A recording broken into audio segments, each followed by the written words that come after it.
Just wondering though, when you say that we've cleared or the military clears an area, what does that mean?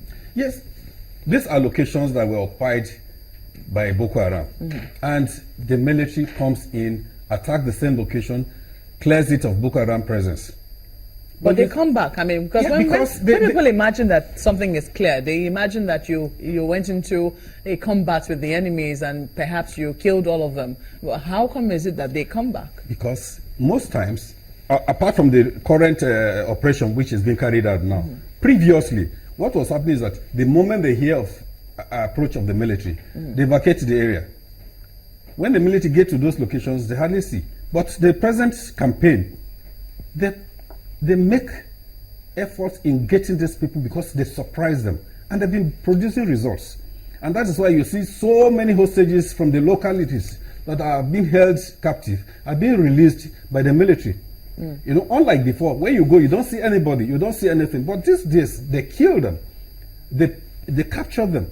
And they released the community inhabitants of those areas. Now, we also hear that there are some areas that are heavily mined by Boko Haram. They do not, when they leave that place, they ensure that they have mined the place, so it makes it difficult for the military to go in and clear. No, I know for sure that there are areas that links Camp Zero, which is heavily mined, even this Mileri down to Kirawa. Sorry, Camp Zero is in Sambisa. Sambisa, you know. All these axes that links to Sambisa, they actually mined them. In this other area, in Dambua axis, you have the Alagalno, the famous Alagalno.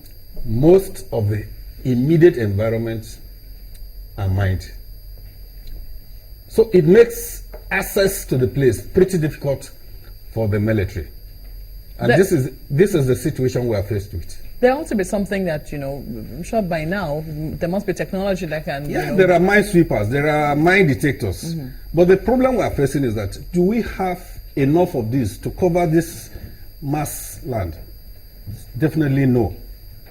And until we have that, we will not be able to have effective control of these areas. We need to clear, we need to move in, because it's demoralizing for you to move in a convoy and you see your men being blown off, your vehicles being blown off.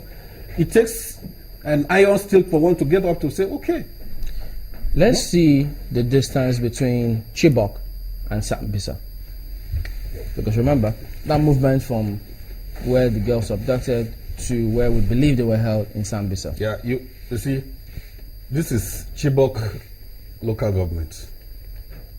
This entire area. You don't have any dots. It means they don't occupy the area. Is that correct?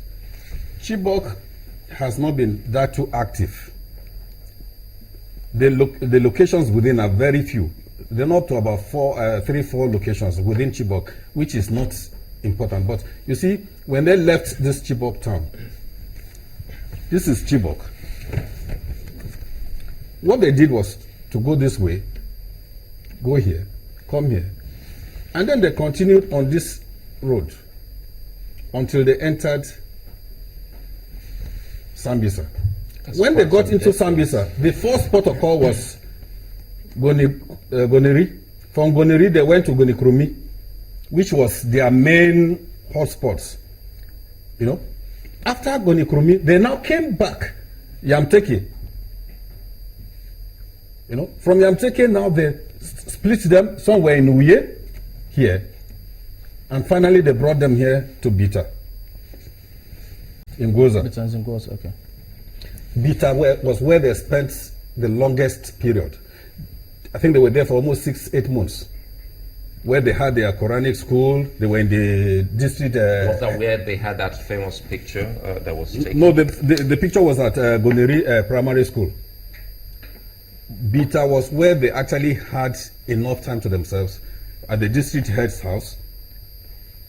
Across the road to it, they had these neem trees where they were always reciting, learning the Quran. And so they were held up here, and they were always coming out under the tree, yes, recite and go back to the place and for about 6-8 months. Yes. And the then chief of defense staff had these details. And we made it clear that these people For instance, every evening when they go back into the district head's house, they have dogs tied to the doors so that anytime there's any push, these people are alerted. So many people escaped from this place and they gave a brief. And we were excited when the chief then said, we know where they are, leave us, we will sort us. We thought there was going to be an act. Unfortunately, nothing happened. What's the estimated distance between Chibok and Sambisa for them to have moved uninhibited?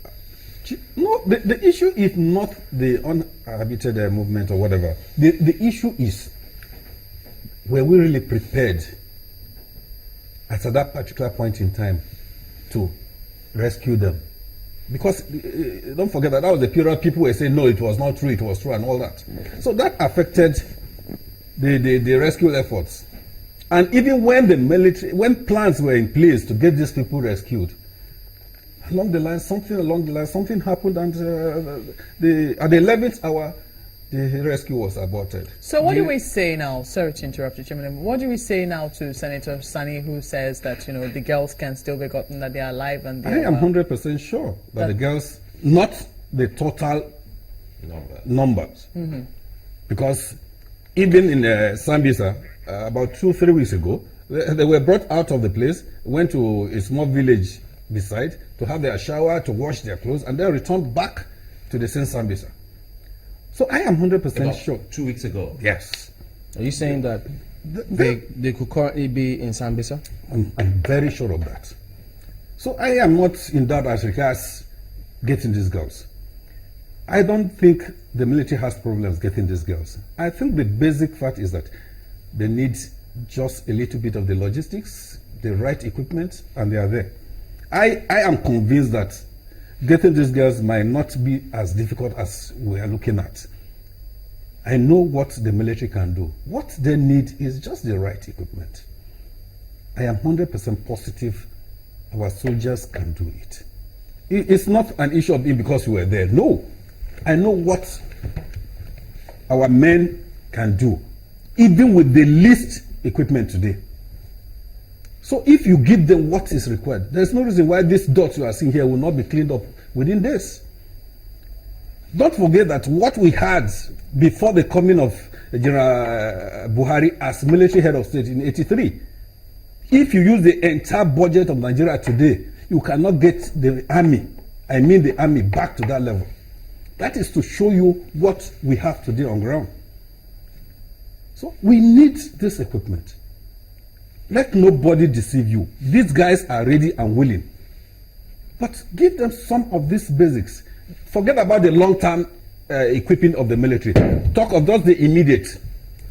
Give them what they need now to clean up this. And they will do it. And I can assure you that the military, the soldiers I know, sincerely speaking, can do this job. You don't need a foreigner. They can do this job. There are a lot of officers within who will be begging you, we want to do it. There are lots, and I know them. And the military know them.